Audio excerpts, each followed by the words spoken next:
नमः संस्कृताय। प्रिय संस्कृत मित्राणी, आप सभी का संस्कृत सेवा में स्वागत है। हम लोग पढ़ रहे हैं भर्तृहरि के द्वारा रचित नीति शतकम, और नीति शतकम में हम लोग पढ़ रहे हैं मानशौर्य पद्धति। मानशौर्य पद्धति में ही श्लोक 27 था, जिसको हम लोगों ने अभी तक पढ़ लिया। शन्त्यन्येऽपि बृहस्पति प्रभृतयः संभाविताः पंचशाः तान् प्रत्येष विशेष विक्रम रुचि राहुर्न वैरायते द्वावेव ग्रसते दिवाकर निशा प्राणेश्वरौ भास्वरौ भ्रातः परमणि पश्य दानवपतिः शीर्षावशेषाकृतिः। हम लोगों ने पढ़ा श्लोक में, अर्थात क्या पढ़ा कि बृहस्पति आदि 5-6 और प्रतिष्ठित ग्रह भी आकाश में हैं, पर अपना विशेष पराक्रम दिखलाने वाला राहु उन सब से वैर नहीं करता।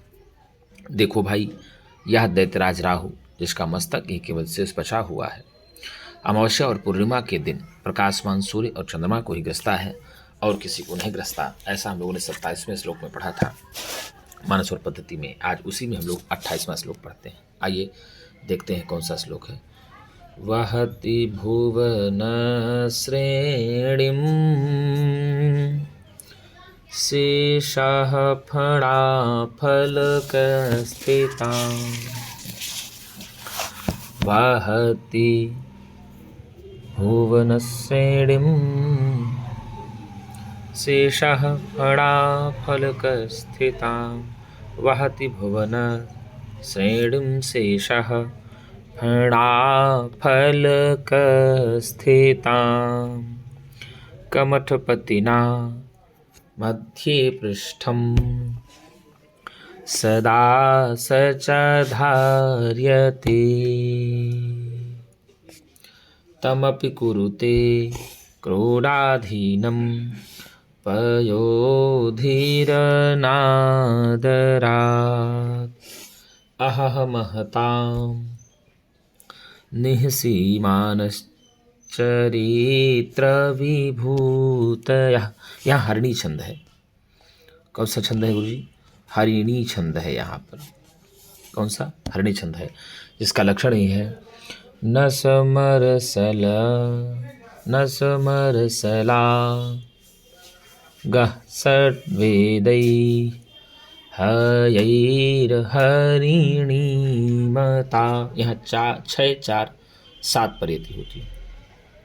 वहति भुवन श्रेणीं शेषः फणाफलकस्थितां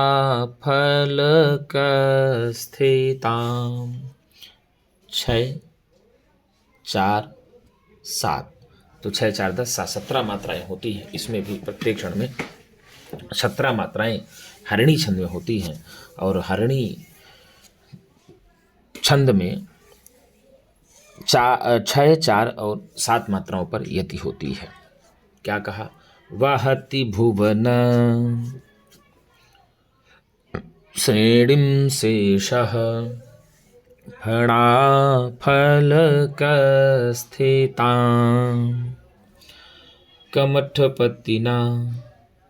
कमठपतिना मध्ये पृष्ठं सदा सचधार्यते तमपि कुरुते क्रोधाधीनं पयोधीरनादरात्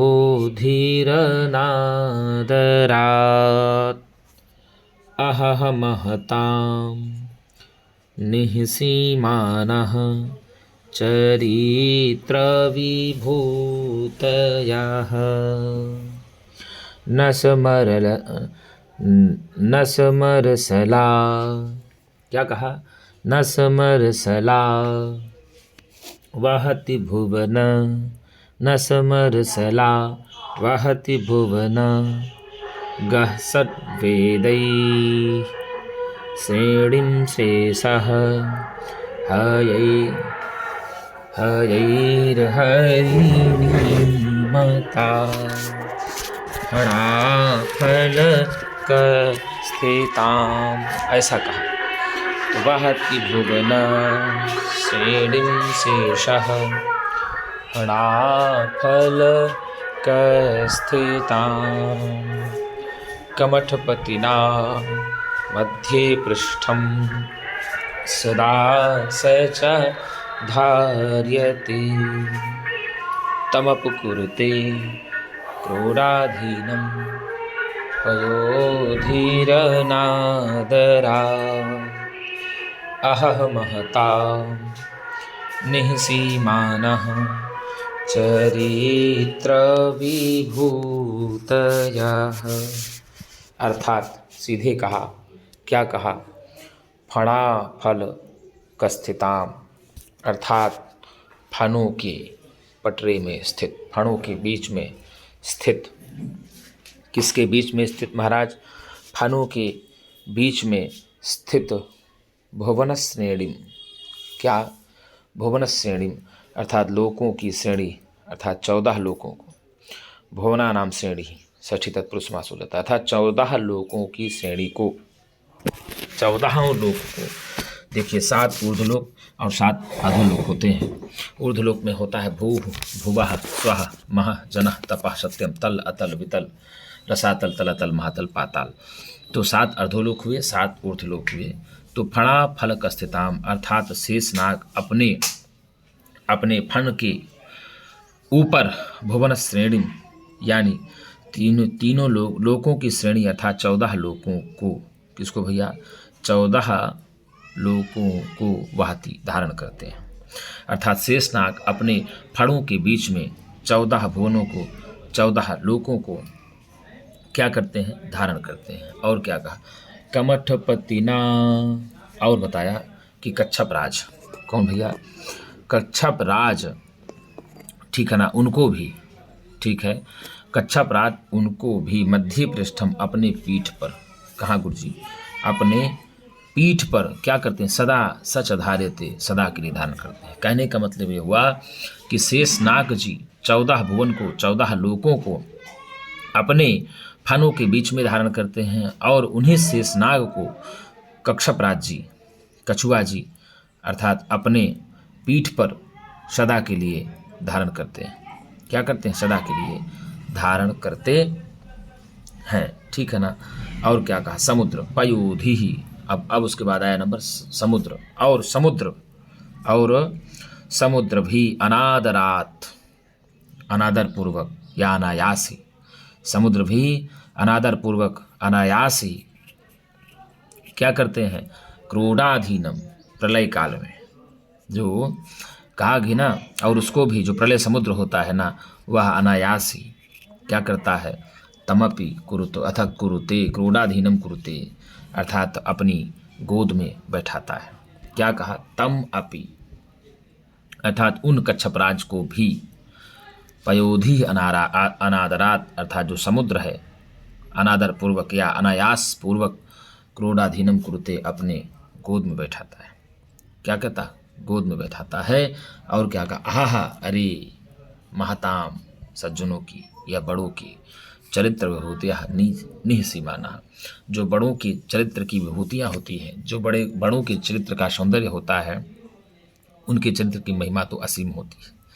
क्या होती है? असीम होता है। तो वही कहा, वहति भुवन श्रेणीं शेषः फणाफलकस्थिताम्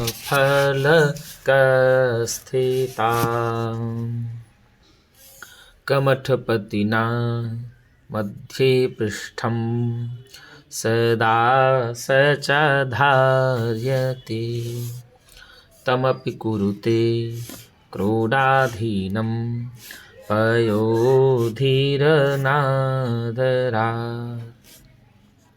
अहमहता निःसीमान चरित्रविभूतयः।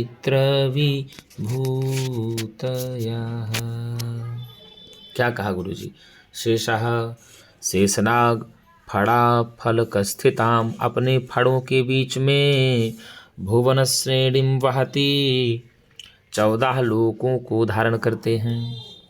अर्थात 14 लोगों को शेषनाग जी अपने फनों के बीच में बैठाते हैं। और क्या कहा, कमठपतिना और और जो कक्षपराज हैं मद सदा सा उनको सहा, वह कक्षपराज भी उनको शेषनाग को मध्य पृष्ठम अपने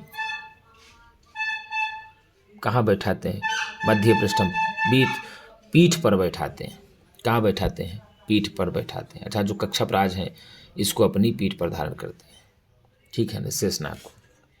और क्या कहा, तमपि कुरुते क्रोडाधीनम पयोधि अनादरात। समुद्र क्या है, पयोधि चा, और समुद्र जो है, समुद्र उसको भी, तमपि उन कक्षपराज को भी, अनादरात अनायास पूर्वक, अनादर भाव से, क्रोडाधीनम कुरुते अपनी गोद में बैठाते हैं। क्यों, क्योंकि कहते हैं आह अरे महताम, जो सज्जन पुरुष होते हैं, जो बड़े पुरुष होते हैं, चरित्र विभूतियाँ निःसीमानः, उनके चरित्र की विभूतियाँ तो असीम होती है। तो अब बताएंगे शेषनाग अपने फड़ों पर किसको बैठाते हैं या धारण करते हैं। तो शेषनाग अपने फड़ों पर 14 भुवन यानी पृथ्वी लोक को धारण करते हैं और आकाश पाताल सब को धारण कर लेते हैं। तो भूः भुवः स्वः महः जनः तपः सत्यम। क्या कहा, भूः भुवः स्वः महः जनः तपः सत्यम। ये 7 ऊर्ध्व लोक हो गए और 7 अधोलोक हो गए। तल अतल वितल रसातल तलातल महातल पाताल, ये 7 अधोलोक हो गए। तो इन 14 भुवन को, 14 लोकों को शेषनाग जी अपने फणों के बीच में क्या करते हैं, वहाती धारण करते हैं। और इनको भी सदा के लिए जो कमठपतिना कक्षपराज जी हैं मध्य पृष्ठम च धारिते, अपनी पीठ पर धारण करते हैं। और तमपि, और उन कक्षपराज को भी पयोधि ही, अर्थात जो समुद्र है, अनादरात अनादर भाव से, या एक प्रकार से कहा जाए तो अनायास ही क्रोडाधीनम कुरुते अपनी गोद में बैठाते हैं। क्योंकि कहा गया आह अरे महताम, जो सज्जना नाम या सत्पुरुषाणाम चरित्र विभूतियाँ, उनके सत्पुरुषों के चरित्र की विभूतियाँ जो होती हैं निःसीमानः, अर्थात बड़ी ही असीम होती हैं। तो शेषनाग जी अपने फड़ों के बीच में किसको धारण करते हैं या बैठाते हैं। तो शेषनाग जी अपने फड़ों के बीच में 14 लोग को बैठाते हैं। और शेषनाग जी को अपनी पीठ पर कौन बैठाते हैं, तो कक्षपराज जी बैठाते हैं। और उन कक्षपराज जी को भी अपनी गोद में कौन अनायास बैठाते हैं, तो समुद्र जी बैठाते हैं। चरित्र अर्थात सज्जनों की चरित्र की भूतियाँ कैसी होती हैं, तो निसीमाना होती हैं, असीम होती हैं। असीम चरित्र की भूतियाँ किन की होती हैं, तो भैया असीम चरित्र की भूतियाँ जो है सज्जनों की होती है। तो एक बार और देख लीजिए, वहति भुवन श्रेणीं शेषः फणाफलक स्थितां। क्या कहा, भुवन श्रेणीं फणाफलक स्थितां कः वहति, तो शेषः वहति। शेषः फणाफलक स्थितां किं वहति, तो भुवन श्रेणीं वहति। भुवन श्रेणीं कः वहति, तो शेषः वहति। अर्थात तो 14 भुवन की श्रेणी को कौन धारण करता है, शेषनाग धारण करते हैं। शेषनाग जी 14 भुवन की श्रेणी को कहाँ पर धारण करते हैं, तो अपने फनों के ऊपर धारण करते हैं। और कमठपतिना कच्छपराज जी अपने पीठ में सदा के लिए किनको धारण करते हैं, तो कच्छपराज जी कछुआ अपने पीठ में सदा के लिए शेषनाग जी को धारण करते हैं। शेषनाग जी को अपनी पीठ पर कौन धारण करते हैं, तो कच्छपराज धारण करते हैं।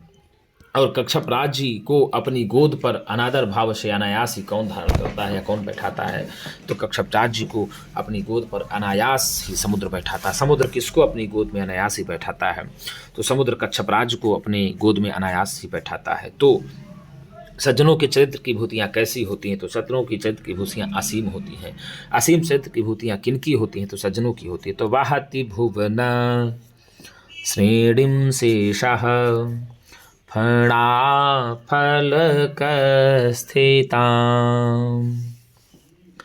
कमठपतिना मध्ये पृष्ठं सदा सचा धार्यते तमपि कुरुते क्रोडाधीनं पयोधीरनादरा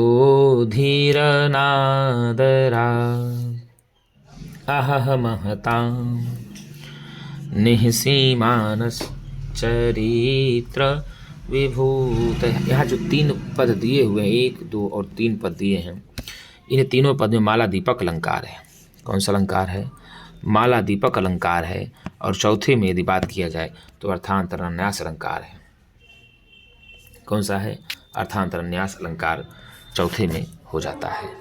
तो यहाँ अगर बात किया जाए तो कहा जाता है कि शेषनाग जी अपने फणों में पृथ्वी को धारण करते हैं, और पृथ्वी लोक नहीं, 7 ऊर्ध्वलोक को और 7 अधोलोक दोनों को भी शेषनाग जी अपने फणों में धारण करते हैं। और उन शेषनाग जी को भी जो कक्षापराज होते हैं वह अपने पीठ पर सदा के लिए धारण करते हैं।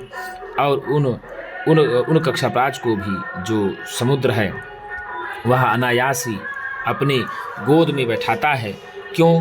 क्योंकि जो सज्जनों के चरित्र की भूतियाँ होती हैं वह बड़ी असीम होती हैं, बड़ी महिमा उनकी बड़ी असीम होती है। इसलिए सीधे कहा गया कि गुरुजी वह सब एक दूसरे के ऊपर एक प्रकार से देखा जाए तो नियंत्रण में रहने वाले क्या हैं? एक दूसरे के ऊपर नियंत्रण में रहने वाले। अब यदि आपसे पूछ ले कि फणा फल कस्थिताम, यह फणों के पटरे पर स्थित कहा जाता है, इसका अर्थ यह हुआ तो फणाः फलकानि इव, फणाः फलकानि इव। अगर पूछ ले कि फणाः फलकानि इव बन जाएगा, क्या बनेगा? फणाः फलकानि इव बनेगा। यहाँ उपमित समास है। कौन सा समास है गुरुजी? उपमित समास हो जाएगा। उपमित, फणा फलकानि इव में उपमित समास हो जाएगा। ठीक है। अतेषु स्थिता सप्तमी तत्पुरुष समास होगा, और ताम द्वितीय हो जाएगा, फणा फल का सिताम हो जाएगा, ताम षष्ठी। ठीक है। उनको भी, ताम मतलब उनको भी, उन शेषनाग को भी क्या करता है? कमठ पठिना जो कक्षापराज जी हैं वह अपने सदा के लिए पीठ पर धारण कर लेते हैं। ठीक है ना। तो काम कच्छप कमठपतिना मध्य पृष्ठम सदा च धार्यते, तो शेषम कि भैया शेषराज। फिर क्या कहा? भुवन श्रेणी, भुवन श्रेणी में कौन सा आप बताएंगे समास? तो भैया क्या कहा? लोकों की श्रेणी अर्थात 14 लोकों की श्रेणी कहा जाता है। भुवनाम श्रेणी इति, भुवन श्रेणी बन गया षष्ठी तत्पुरुष समास। क्या कहा? भुवनाम श्रेणी,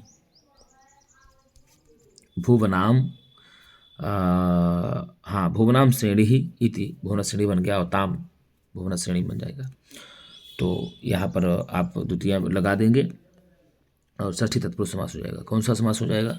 षष्ठी तत्पुरुष समास हो जाएगा। और कमठ पतिना की यदि बात किया जाए, इसकी बात किया जाए, यदि कमठ पतिना की बात किया जाए तो कक्षापराज हो जाता है, कमठा नाम पति ही इति, कमठपति बन जाएगा। क्या कहा कि गुरुजी कमठा नाम पति ही इति, कमठपति बन गया षष्ठी तत्पुरुष समास।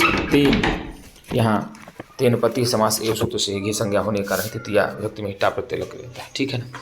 तो कमठपतिना बन जाता। मध्य पृष्ठम, पीठ पर, तो पृष्ठस्य मध्य इति, मध्य पृष्ठम बन गया, पृष्ठस्य मध्य इति, मध्य पृष्ठम बन गया। यहाँ अव्ययी भाव समास हो जाएगा। कौन सा? पृष्ठस्य मध्य इति, मध्य पृष्ठम बन गया, अव्ययी भाव समास। कौन सा समास बन जाएगा गुरुजी? अव्ययी भाव समास हो जाएगा। और आगे दिया पयोधि ही। क्या कहा? पयोधि ही यानी समुद्र अर्थ होता है पयोधि का। तो पयांस धीयन्ते अस्मिन इति, तो पयस धा से की होकर के ही पयोधि बन जाता है। अनादरात, अनादर पूर्वक या अनायास ही, तो आ द्री अप हो जाएगा,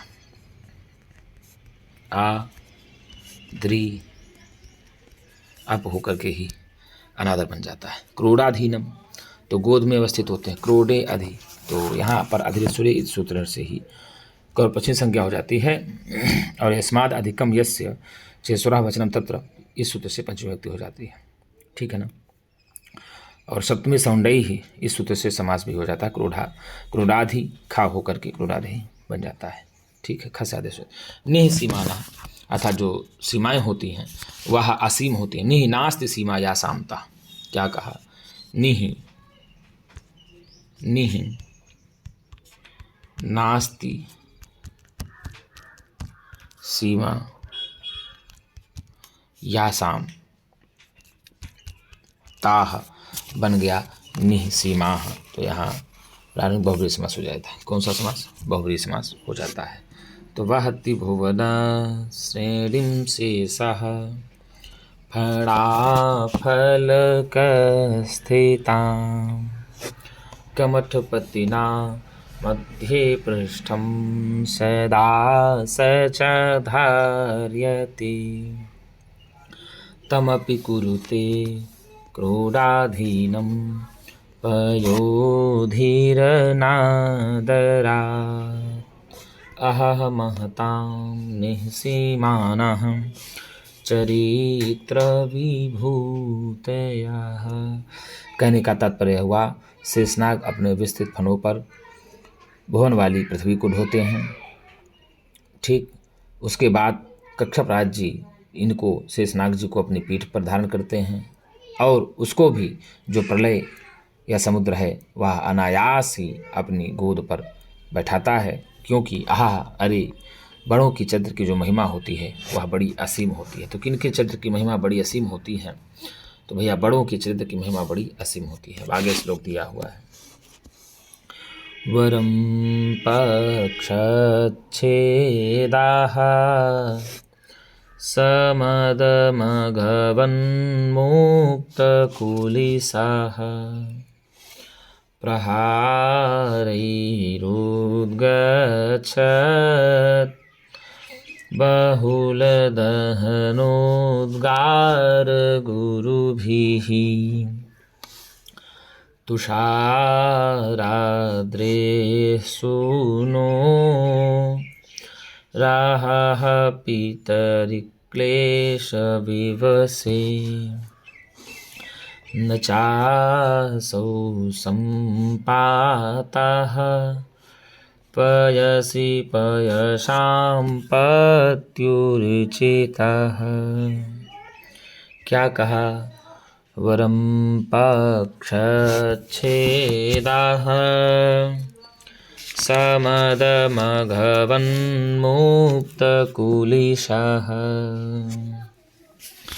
प्रहारैरुद्गच्छत्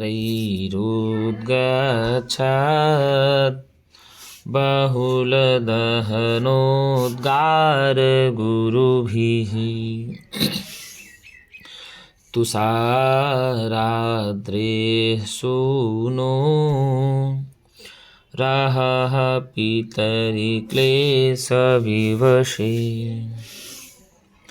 न चासौ सम्पातः पयसि पयसां पत्युरुचितः। वरं पक्षच्छेदाः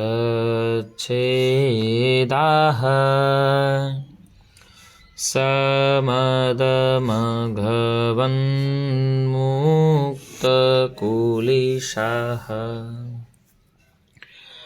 प्रहारैरुद्गच्छत् बहुलदहनोद्गारगुरुभिः तुषाराद्रेः सूनो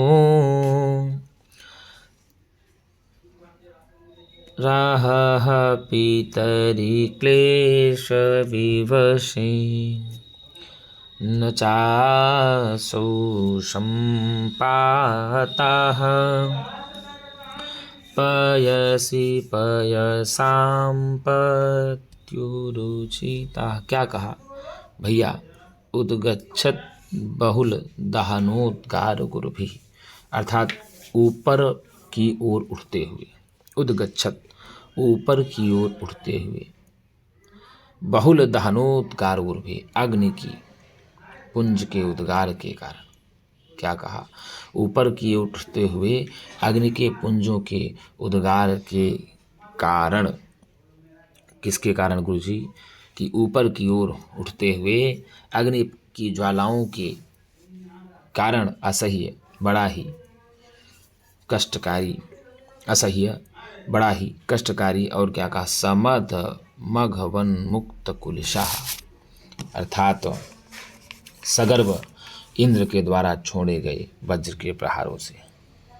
इंद्र के द्वारा छोड़े गए वज्र के प्रहारों से। प्रहारैः कुलिश प्रहारैः सगर समदमघ वन मुक्त कुलिशः, अर्थात गर्व के साथ। किसके साथ गुरुजी? गर्व के साथ छोड़े गए इंद्र के प्रहार के कारण। क्या करने के कारण? इंद्र के प्रहार के कारण। तो भैया अगर देखा जाए तो समद मघ वन मुक्त कुलशैः प्रहारैः। क्या कहा? समद मघ वन मुक्त कुलश प्रहारैः का मतलब हुआ कि गर्व के साथ इंद्र के द्वारा छोड़े हुए वज्र के प्रहार को पा करके, वज्र के प्रहार को पा करके। ऐसा वज्र का प्रहार कैसा है कि उद्गच्छद बहुल धनुद्गार गिरभी, अर्थात जो कि अग्नि की बहुत चिंगारियों के छिटकने के कारण या निकलने के कारण बहुत ही भयानक है। तो वरम पक्षक छेदः, अर्थात मर जाना कहीं अच्छा ही था, अर्थात मर जाना कहीं अच्छा ही था। कहने का मतलब कि उसके पंख कट जाना ही कहीं अच्छा था। कैसे भैया? तो कहा समद मघ वन मुक्त कुलश प्रहारैः, अर्थात अत्यंत मदमस्त इंद्र के अत्यंत कठोर प्रहार के कारण वरम पक्षक छेदः, अर्थात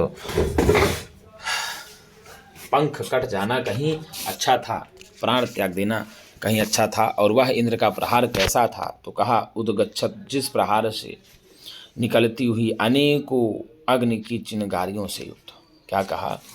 कि उद्गच्छद बहुल दहनोद्गार गिरभी, अग्नि की ज्वालाओं से छिटकने के कारण चिंगारियों से युक्त मदमस्त इंद्र के प्रहार के कारण या इंद्र के प्रहार के द्वारा ही वरम पक्षच्छेदः, हिमालय के पुत्र मैनाक का यदि पंख कट जाता या प्राण भी चला जाता तो भी अच्छा था। क्या था? अच्छा था, मर जाना ही अच्छा था। किंतु क्या कहा? किंतु सीधे सीधे कहेंगे गुरुजी, आहा अरे पितरी क्लेश विवसे, किंतु पिता को, किंतु हिमालय के पुत्र को, हिमालय के पुत्र यानी मैनाक का, हिमालय के पुत्र यानी मैनाक का पितरी क्लेश विवसे, अपने पिता को क्लेश में छोड़ करके, अपने पिता को क्लेश में छोड़ करके, अपने पिता को कहाँ छोड़ करके? क्लेश में छोड़ करके पयसाम पत्युः, पयसाम पत्युः अर्थात समुद्र के, इसके भैया समुद्र के, किसके गुरुजी? समुद्र के पयसी असौ संपातः, समुद्र के पयसी असौ संपातः, समुद्र के गोद में जाकर के, किसके भैया? समुद्र के जल में जाकर के या समुद्र के गोद में जाकर के छिपना कहीं उचित नहीं था। संपातः न उचितः, समुद्र के गोद में जाकर के छुपना अच्छा नहीं था। तो क्या कहा? भरतरी जी कहते हैं, क्या कहते हैं? वरम पक्षच्छेदाः समदमघवन्मुक्तकुलिशः प्रहारैरुद्गच्छत् बहुलदहनोद्गार गुरुभिः। क्या कहा? कि उद्गच्छत बहुल दहनोद्गार गुरुभिः, अर्थात निकलती हुई अनेकों चिंगारियों से युक्त, निकलती हुई अग्नि की अनेकों चिंगारियों से युक्त समद मघवन मुक्त कुलश प्रहारैः, मदमस्त इंद्र के, किसके भैया? मदमस्त इंद्र के प्रहार के द्वारा पक्षच्छेदः मरम, अर्थात हिमालय पुत्र का यानी मैनाक का मर जाना अच्छा था। तुषाराद्रेह सूनोः, हिमालय पर्वत के पुत्र मैनाक का मर जाना कहीं अच्छा था। किंतु आहा अरे हिमालय के पुत्र मैनाक का पितरी क्लेश विवसे, पिता को क्लेश में पड़े हुए, पिता को क्लेश में पड़े हुए या छोड़ करके अपने पिता के ऊपर आई हुई विपत्ति देख करके उनको छोड़ करके पयसाम पत्यु, समुद्र की गोद में, समुद्र के कि भैया समुद्र के पयसी जल में जा कर के हिमालय के पुत्र का कि हिमालय के पुत्र असौ संपातः उचितः न, इस हिमालय के पुत्र यानी मैनाक का उचित नहीं था, उसको जा कर के छुपना नहीं चाहिए था। तो वरम पक्षच्छेदाः समदमघवन्मुक्तकुलिशाः प्रहारैरुद्गच्छत्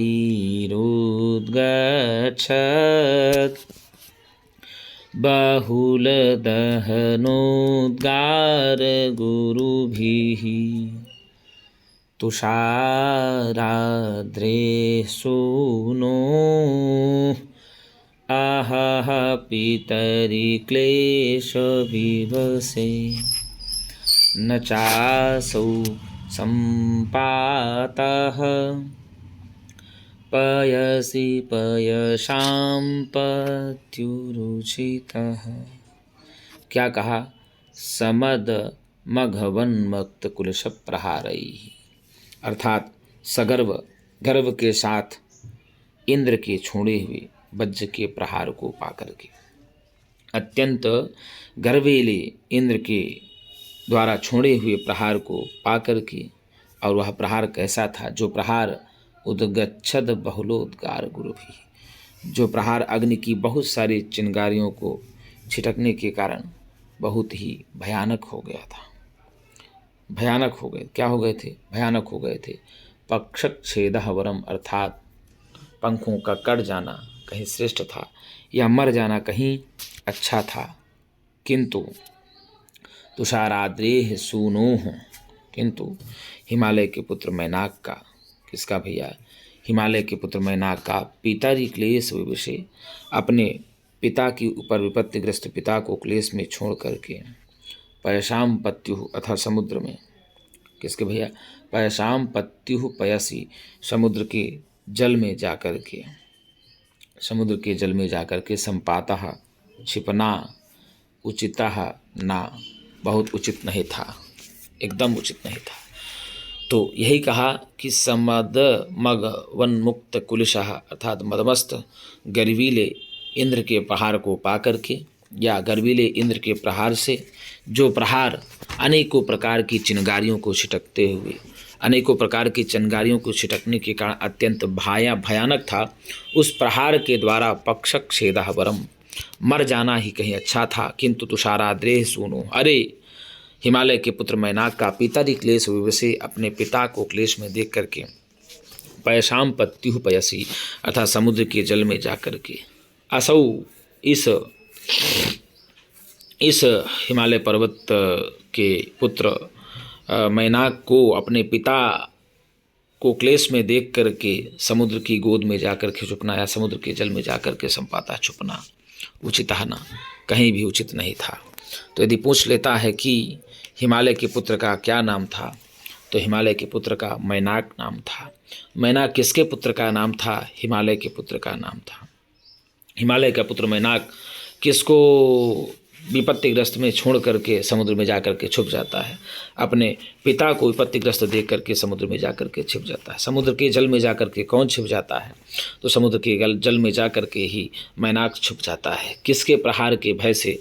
तो इंद्र के प्रहार के भय के कारण वह जो करके मैनाक छुप जाता है। वरम पक्षच्छेदाः समदमघवन् मुक्तकुलिशाः रसैः रुद्रैश्छन्ना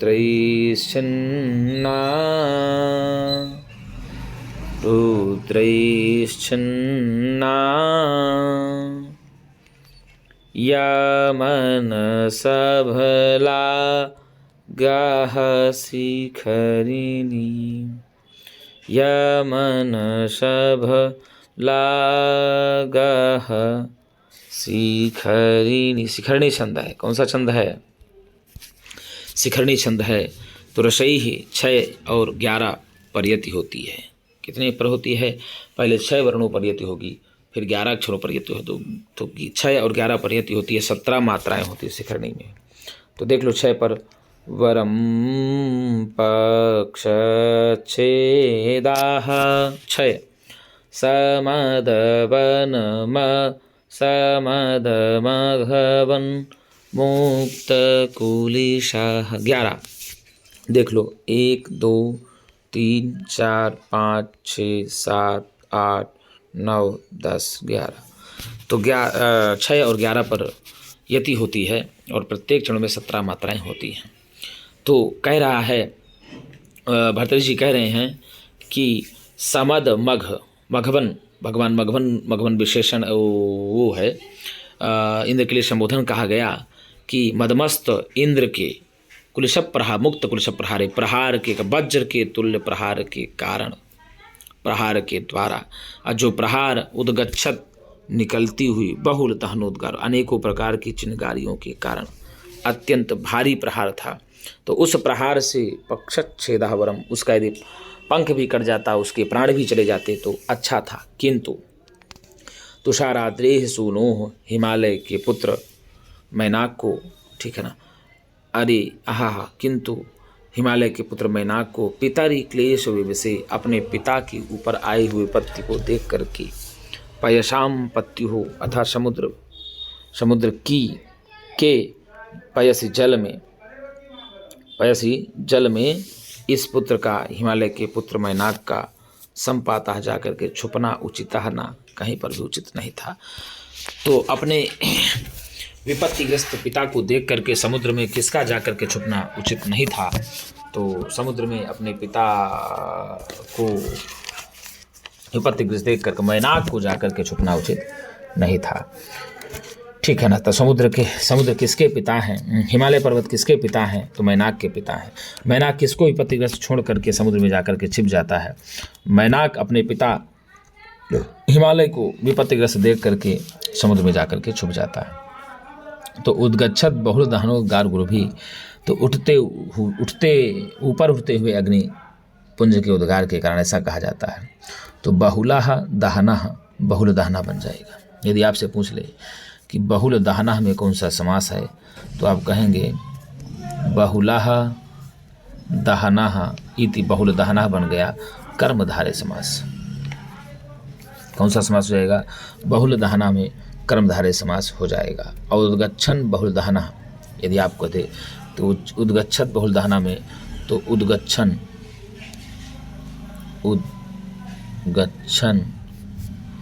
बहुल दहना, उद्गच्छन बहुल दहना में भी कर्मधारय समास हो जाएगा। कौन सा समास हो जाएगा?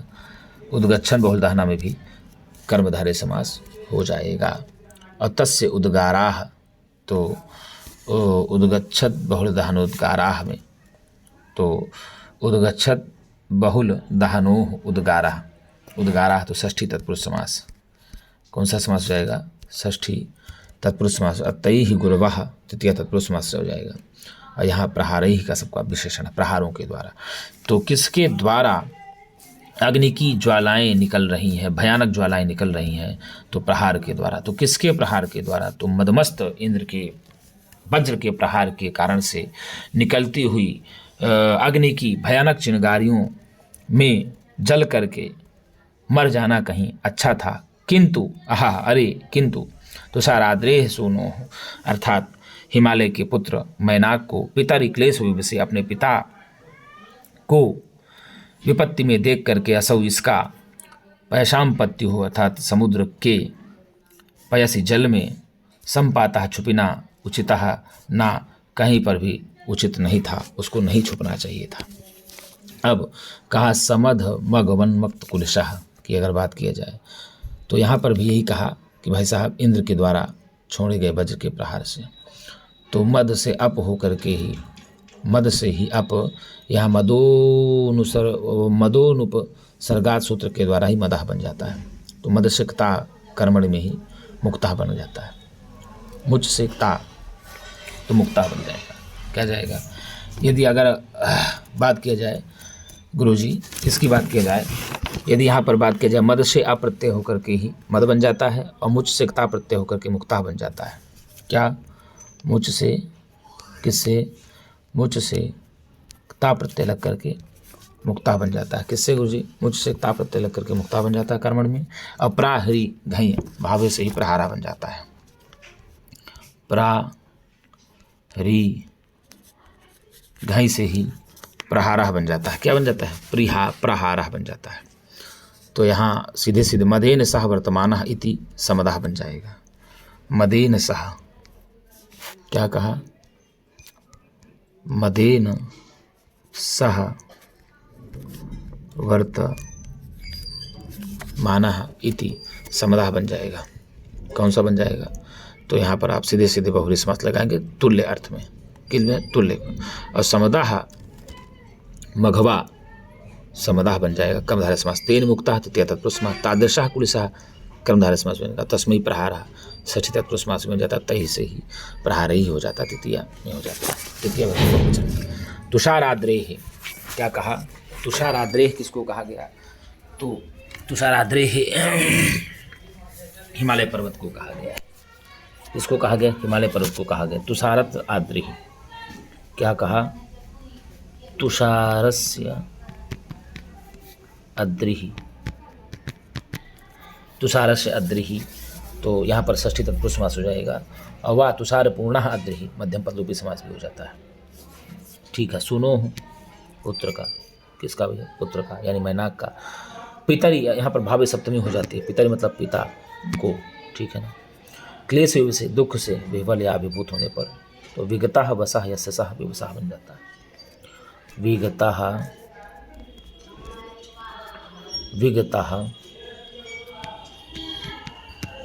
यशः यस्य सः विवसः बन जाता है। यहाँ बहुरी समास हो जाएगा। और क्लेशेन विवसः, क्लेश विवसः बन जाता है। क्लेश विवसः हम यदि क्लेशेन, किससे भैया? क्लेशेन विवसः, तो क्लेश विवसः बन जाता है। यहाँ पर तृतीया तत्पुरुष समास हो जाता है। संपाता को पढ़ना, तो संपद घई हो जाता है। संपाता, संपद घई होकर के संपाता बन जाता है।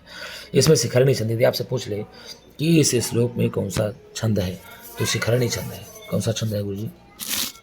शिखरणी छंद है। बता दें आपको, प्राचीन काल में जो पर्वत के पंख हुआ करते थे, पर्वत भी उड़ा करते थे, और जैसे वो उड़ करके कहीं से कहीं चले जाया करते थे, पंखों की स्थिति हुआ करती थी। और जहाँ पृथ्वी पर उतरते थे वहाँ जीव जंतुओं को नष्ट कर देते थे, पर्वतों को, ये कहा जाता है। इस पर इंद्र ने अपने वजह से उनके पंखों को काट डाला।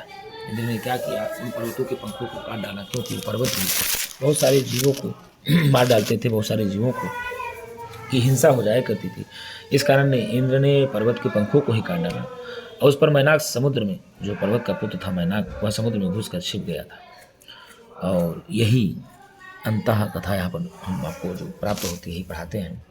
तो पर्वत पहले उड़ा करते थे, और उड़ा करते थे तो इंद्र भी खिसिया करके उनको उनके पंख को काटने का प्रयत्न किया। क्योंकि पंख काटने का इसलिए प्रयत्न किया क्योंकि उन्हें जहाँ भी, भाई स्वाभाविक है, इतना बड़ा विशाल पर्वत कहीं बैठेगा या कहीं जाकर के अपना स्थान लेगा, तो जितने ही पशु पक्षी हैं उस पर्वत में नीचे दब करके मर जाएंगे, हिंसा हो जाती थी। इस कारण से इंद्र का भी काम करने प्रकार से सही था, लेकिन यही कहा वरम पक्षच्छेदः, अर्थात पंख कट जाना अच्छा था। किससे पंख कट जाना अच्छा था? तो समद मघवन मुक्त पुरुषा, अत्यंत मदमस्त इंद्र के प्रहार के द्वारा। और कैसा प्रहार? जो प्रहार अग्नि की निकलती हुई चिंगारियों से अत्यंत भयानक था, उस प्रहार के द्वारा वरम पक्षच्छेदः, अर्थात पंख कट जाना कहीं अच्छा था या प्राण चला जाना अच्छा था। किंतु असौ इस हिमालय तुषाराद्रे, हिमालय पर्वत के इस पुत्र यानी मैनाक को पितरी क्लेश हुए से, अपने पिता को क्लेश में पा करके, अपने पिता को क्लेश में देख करके पैशाम पत्ति हो, समुद्र की गोद में, समुद्र के जल में जाकर के संपाता या कूदना या छिपना उचित ना, कहीं पर भी उचित नहीं था। तो किसने अपने पिता को छोड़ करके विपत्तिग्रस्त में समुद्र में कूद पड़ता है? मैनाक कूद पड़ता है। मैनाक किसको विपत्तिग्रस्त पा करके समुद्र में जाकर कूद पड़ता है? तो पिता को विपत्तिग्रस्त पा करके समुद्र में जाकर के कूद पड़ता है। तो हिमालय के पुत्र का नाम क्या है? मैनाक है। तो किसके भय के प्रहार से? वह इंद्र के वज्र के प्रहार के भय से। और इंद्र की वज्र का प्रहार कैसा था? तो इंद्र के वज्र का प्रहार अत्यंत बता दें आपको गुरु जी, चिंगारियों से युक्त था। कैसे था? चिंगारियों के कारण ही अत्यंत भयावह किसका प्रहार था? तो चिंगारियों के कारण अत्यंत भयावह इंद्र का प्रहार था। तो वरम पक्षच्छेदाः समदमघवन्मुक्तकुलिशाः प्रहारैरुद्गच्छत् बहुलदहनोद्गार गुरुभिः तुषाराद्रेसूनो आहः पितरिक्लेशविवशे न चासौ सम्पातः पयसि पयसां पत्युरुचितः। तो इस छंद, यदि इसमें पूछ ले कि कौन सा छंद है तो आप बताएंगे इसमें शिखरणी छंद है। शिखरणी छंद में कि प्रत्येक छंद में कितनी मात्राएं होती है? 17 मात्राएं होती हैं। तो यानी 17 चौको 68 मात्राएं, पूरी मात्राओं की संख्या 68 होती है। 6 और 11 पर शिखरणी छंद में यति होती है। तो इस श्लोक का मतलब यही हुआ गुरुजी कि जो आप अगर कह दें कि सगर्भ इंद्र के छोड़े हुए वज्र के प्रहार को पाकर, जो प्रहार अग्नि की बहुत चिंगारियों के छिटकने के कारण बहुत ही भयानक था, भयावह था, उस प्रहार के कारण मर जाना कहीं बहुत अच्छा था। पर हिमालय के पुत्र जो मैनाक था, उसको अपने विपत्तिग्रस्त पिता को क्लेश में छोड़ करके, कष्ट में छोड़ करके समुद्र के जल में जाकर के छिपना कहीं एकदम उचित नहीं था और छिपना भी नहीं चाहिए। हिमालय के पुत्र ही नहीं कि किसी के भी कोई किसी के पुत्र हो या किसी का भी पुत्र हो, उसको अपने पिता को विपत्तिग्रस्त देख करके कभी पुत्र को छोड़ करके भागना नहीं चाहिए। तो ये हम लोगों ने शो पढ़ा था, वह त्रिभुवन श्रेणीं शेषः हरणाफलकस्थितां कमठपतिना मध्ये पृष्ठं सदा स च धार्यते तमपि कुरुते ऊडाधीनं पयोधिरनादरा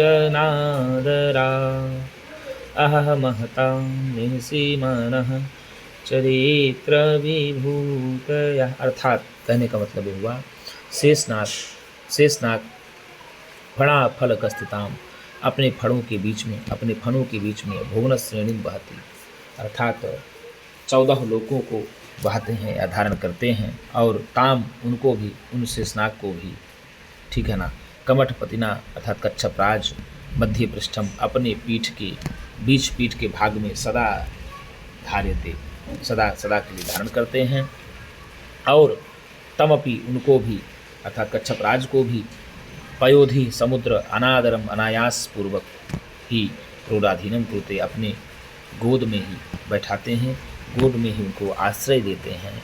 और कहा आहा, क्योंकि अरे महता महान जो महापुरुष होते हैं, चरित्र विभूतियाँ, महापुरुषों की जो चरित्र विभूतियाँ होती हैं वह तो निःसीमानः भवति, अर्थात असीम होती है। तो किन की विभूतियाँ असीम होती हैं? महापुरुषों की विभूतियाँ असीम होती हैं। इस श्लोक में कौन सा छंद है? हरणी छंद है। हरणी छंद के प्रत्येक छंद में कितनी मात्राएं होती हैं? 17 मात्राएं होती हैं। हरणी छंद में कहाँ कहाँ पर यति होती है? तो 6, 4 और 7 पर यति होती है। कौन सा इसमें अलंकार है? तो अर्थात अन्यास अलंकार। यदि आपसे पूछ ले कहाँ पर लिया गया है श्लोक, तो यहाँ भर्तृहरि के द्वारा रचित में शतक में लिया गया। वरम पक्षच्छेदाः समदमघवन्मुक्तकुलिशाः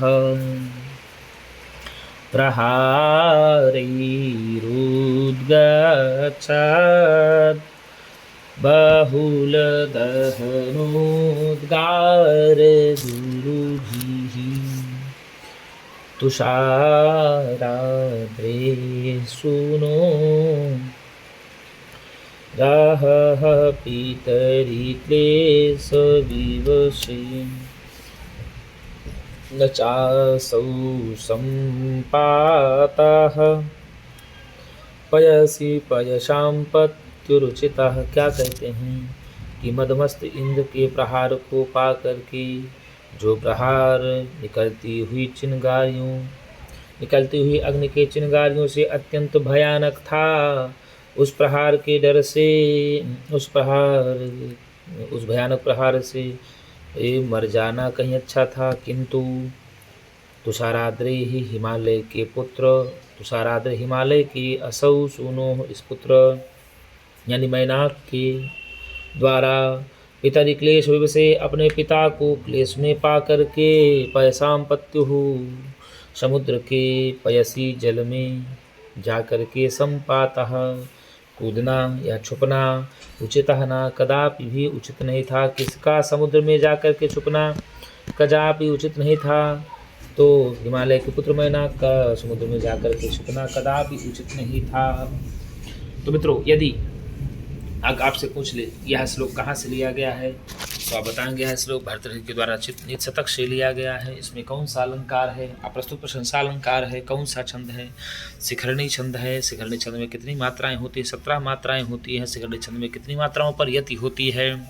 तो आप बताएंगे शिखरणी छंद में 6 और 11 पर यति होती है, कुल मिलाकर 17 मात्राएं होती हैं। शिखरणी छंद में भी 17 चको 59 मात्राएं होती हैं। ठीक है ना, प्रत्येक पंक्ति में 17 और कुल मिलाकर के 68 मात्राएं होती हैं। ठीक है, 6 और 11 पर यति होती है। तो मित्रों, यदि आपको वीडियो अच्छी लगती हो, समझ में आती हो, तो एक बार संस्कृत सेवा नामक चैनल को लाइक और सब्सक्राइब जरूर करें। मित्रों, हम पुनः एक नई वीडियो के साथ मिलेंगे। तब तक के लिए नमः संस्कृताय, शुभ रात्रि।